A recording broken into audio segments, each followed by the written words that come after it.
জাতিসংঘের মানবাধিকার বিষয়ক কমিশনার ফলকার তুর্কের কাছ থেকে জুলাই অভ্যুত্থানে জড়িয়ে পড়া নিয়ে কোনো ধরনের ইঙ্গিত বা বার্তা সম্পর্কে বাংলাদেশ সেনাবাহিনী অবগত নয় বলে এক বিবৃতিতে জানিয়েছে আন্তঃবাহিনী জনসংযোগ পরিদপ্তর আইএসপিআর।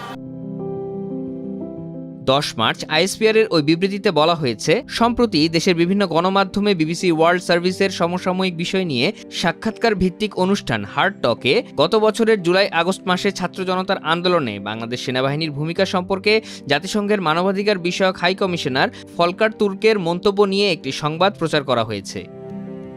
এখানে উল্লেখ্য যে বাংলাদেশ সেনাবাহিনী জাতিসংঘের মানবাধিকার বিষয়ক হাই কমিশনার থেকে এ বিষয়ে কোনো ইঙ্গিত বা বার্তা সম্পর্কে অবগত নয়। যদি এ সংক্রান্ত কোনো উদ্বেগ প্রকাশ করা হয়ে থাকে তবে তা তৎকালীন বাংলাদেশ সরকারকে জানানো হয়ে থাকতে পারে, সেনাবাহিনীকে নয়। বিবৃতিতে বলা হয়েছে, বাংলাদেশ সেনাবাহিনী মানবাধিকারের তাৎপর্য যথাযথভাবে মূল্যায়ন করে এবং যে কোনো গঠনমূলক সমালোচনা গুরুত্বের সাথে বিবেচনা করে, তবে অধিকতর সঠিকতা ও স্বচ্ছতার উদ্দেশ্যে উক্ত মন্তব্যের কিছু বিষয়ে স্পষ্টীকরণ প্রয়োজন বলে মনে করে।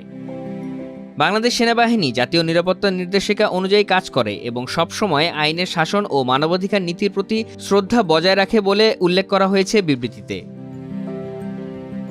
আরও বলা হয়েছে, তবে ফলকার তুর্কের মন্তব্য কিছু মহলের মাধ্যমে ভুলভাবে উপস্থাপিত হচ্ছে, যা সেনাবাহিনীর ভূমিকা সম্পর্কে ভ্রান্ত ধারণা সৃষ্টি এবং এর পেশাদারিত্বকে প্রশ্নবিদ্ধ করতে পারে।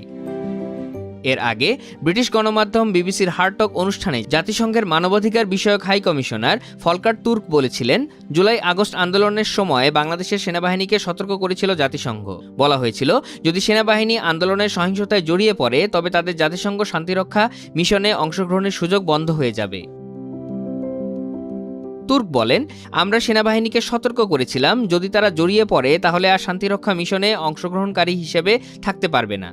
ফলে আমরা পরিবর্তনটা দেখতে পেলাম। গত 5 মার্চ প্রচারিত ওই সাক্ষাৎকারে জাতিসংঘের মানবাধিকার বিষয়ক হাই কমিশনারের করা মন্তব্যের পরিপ্রেক্ষিতে 10 মার্চ আনুষ্ঠানিক ব্যাখ্যা জানিয়েছে আইএসপিআর।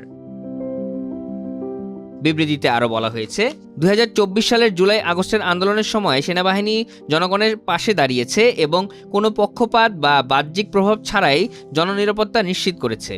বাংলাদেশ সেনাবাহিনী জাতিসংঘের মানবাধিকার বিষয়ক কমিশনের সাথে দীর্ঘদিনের সুসম্পর্ককে গুরুত্বের সাথে মূল্যায়ন করে এবং দেশের জনগণ ও আন্তর্জাতিক সম্প্রদায়ের প্রতি দায়িত্ব পালনে সর্বদা অঙ্গীকারবদ্ধ। বিবৃতিতে বলা হয়, সেনাবাহিনীর ভূমিকা সংক্রান্ত যে কোনো বিষয়ে উদ্বেগ বা বিভ্রান্তির সৃষ্টি হলে তা গঠনমূলক আলোচনার মাধ্যমে ফলপ্রসূভাবে সমাধান করা সম্ভব বলে বাংলাদেশ সেনাবাহিনী মনে করে।